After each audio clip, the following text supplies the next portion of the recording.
Electrical में आपका फिर से स्वागत है। अब मैं बात करने वाला हूँ विद्युत विषय में उपयोग में होने वाले पद या शब्द की, जो आपको आपके आगे की पढ़ाई करने में सहूलियत प्रदान करेंगे। ठीक है, तो जानना जरूरी है। फिर देखते हैं उसमें पहला क्या आता है, विद्युत वाहक बल। तो विद्युत वाहक बल क्या होता है? विद्युत वाहक बल जो होता है एक प्रकार का बल है जो कि किसी कंडक्टर में इलेक्ट्रॉन के सतत प्रवाह को स्थापित करता है। उसका मात्रक क्या होता है? वोल्ट होता है। इसका मात्रक क्या होता है? आपको वोल्ट होता है। अब देखते हैं विद्युत धारा के बारे में। ठीक है, विद्युत धारा क्या होता है? विद्युत धारा इलेक्ट्रॉन के सतत प्रवाह को विद्युत धारा कहते हैं। इसका मात्रक क्या होता है? एम्पियर होता है। ठीक है, अब बात करते हैं प्रतिरोध का, प्रतिरोधकता का। देखिए, प्रतिरोधकता क्या है? पदार्थ का वह गुण जिसके कारण वो अपने अंदर से बहने वाले प्रवाहित होने करंट का विरोध करता है। ठीक है, इसका मात्रक क्या होता है? ओम होता है। ठीक है, अब बात करते हैं चालकता का। पदार्थ का वह गुण जिसके कारण वो करंट के प्रवाह को अपने से गुजरने के लिए में सहूलियत प्रदान करता है। ठीक है, इसका मात्रक क्या होता है? मोह होता है। देखिए, इसको याद करने का तरीका क्या है, समझ लीजिए। मोह को हटाना है तो ओम को जपो, मोह को हटाना है तो ओम को जपो। समझ में आया? तब इस तरह याद रहेगा आपको कि इसका उल्टा कौन होता है। ठीक है, अब देखते हैं विभव के बारे में। विभव क्या होता है? ठीक है, इसमें देखते हैं ये क्या होता है। एक तरह का वस्तु के वैद्युतिक स्तर को भी बताता है।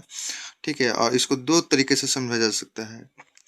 पहला देखते हैं क्या, कि जब आपका वस्तु का अंदर, वस्तु के द्वारा करंट का प्रवाह अगर धरती की ओर हो रहा है तो वो वस्तु का वैद्युतिक स्तर क्या होगा?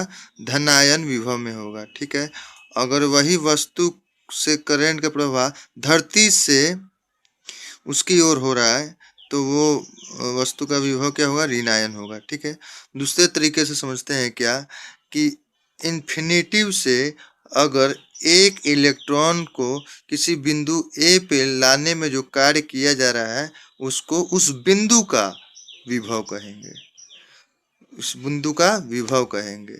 तो यहाँ पे बिंदु या वस्तु की स्थैतिक स्थिति को बताता है विभव। ठीक है, अब देखिए विभवांतर क्या होता है। विभवांतर देखिए, विभवांतर क्या होता है कि अगर दो बिंदु है ए और बी, तो जैसा कि मैंने अभी पढ़ा कि विभव जो है इन्फिनिटिव से लाके कोई इलेक्ट्रॉन को यहाँ रखा गया होगा।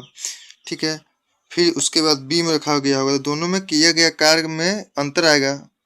ठीक है, तो इस कार्य में अंतर जिसको विभव कहते हैं उसको अंतर को क्या कहते हैं? विभवांतर कहते हैं। ये इसका एग्जाम्पल समझना है तो समझिए अच्छी तरह से ये, कि अगर हम देखते हैं कि यार कि ट्रांसमिशन लाइन में यहाँ वोल्टेज ड्रॉप होता है उसको भी विभवांतर के तौर पर लेते हैं। जैसे क्या होता है कि ट्रांसमिशन लाइन में जो होता है उसमें रेजिस्टेंस होता है। ठीक है, और यहाँ पे जो वोल्टेज दिया जा रहा है वो वोल्टेज जो है थोड़ा कम होकर बी में पहुंचता है, तो दोनों में कुछ ना कुछ तो डिफरेंस मिल गया, उसको कहेंगे विभवांतर। अब जिस तरह से एक तरह से हम क्या कैसे कह सकते हैं इसको, कि हमारा एक तरह से इस तरह भी कह सकते हैं कि सपोज कीजिए आपने चप्पल पहन के ए बिंदु से सफ़र किया है, बीच में रोड जो खराब मिला, घर्षण बहुत हुआ, तो आपका चप्पल का सोल क्या होगा? थोड़ा खिया जाएगा और उसकी मोटाई पतली हो जाएगी। तो वो सेम टू सेम इसको भी उसी कंसेप्ट में समझिए कि यहाँ पे जो है विभवांतर का मान जो है अधिक अलग था और वो चलते चलते कम ही होगा। ठीक है, अधिक नहीं होगा, कम ही होगा। तो इस तरह से वहाँ पे क्या होता है? वोल्टेज ड्रॉप होता है, और उस वोल्टेज ड्रॉप से जो दोनों बिंदुओं पे जो अंतर पैदा हो गया विभव का, उसको हम लोग क्या कहते हैं? विभवांतर कहते हैं।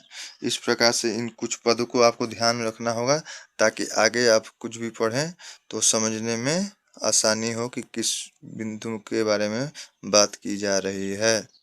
आप लोगों का बहुत बहुत धन्यवाद वीडियो देख